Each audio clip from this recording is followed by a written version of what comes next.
Hello everyone and welcome to the official podcast of BBC Three's Peripatetic Property. Every week we'll be joined by the contestants who featured on the game show to delve deeper into the topics that they answered questions on. We will also be giving advice to people over the phone as well as answering questions sent in by you, our listeners, over Twitter. So, in last night's show we saw Naomi and Michael team up and try to win some money for a mortgage by answering questions about the property ladder. The first question that the host Ellis put to them was, what is the average age of a first-time home buyer in the UK? The multiple choice options were 33, 40 or 26. The team answered A, 33, and got the question correct. This number has been going up over time. For example, in the 1990s it was as low as 29. In 2005 it was 30.6. The reason for it rising has been the cost of living, which is the impact that has been felt more in the recent months.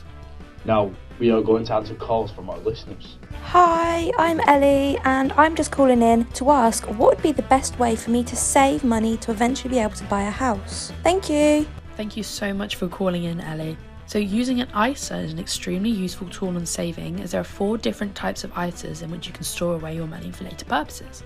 The 4 types of ISAs are cash, stocks and shares, innovative finance and a lifetime ISA. Each tax year you are able to put money away in an ISA, which will ultimately widen your saving prospects and allow you to store away your money with interest every year. This will help buy your house. For example, which the amount you want to save, you could distribute £5,000 into a cash ISA, £1,000 in stocks ISA and £500 in an innovative ISA. And finally, you can put up to £4,000 in your lifetime ISA, which is the maximum you can deposit per year. I really hope that was hopeful, Ellie, and to those of you listening.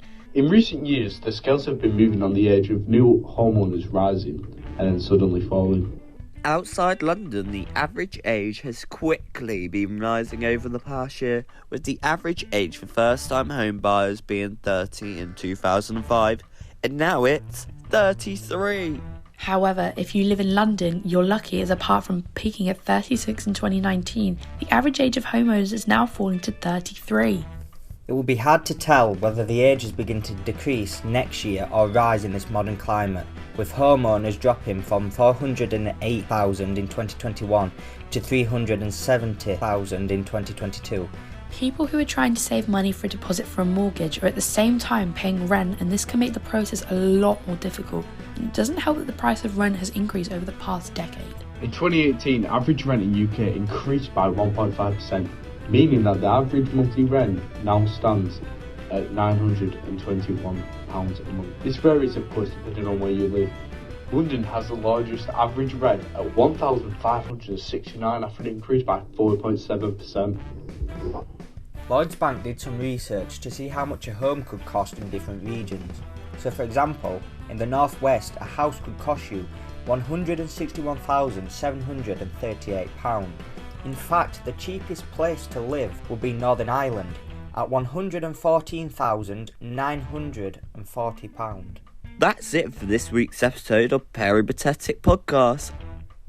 If you have any more questions, be sure to send a tweet to us at BBC Perry Property and we will try to help you as much as we can. And if you want to have a chance at winning a mortgage, be sure to apply for Peripatetic Property on our website. Thank you for listening and we'll see you next Sunday at 7.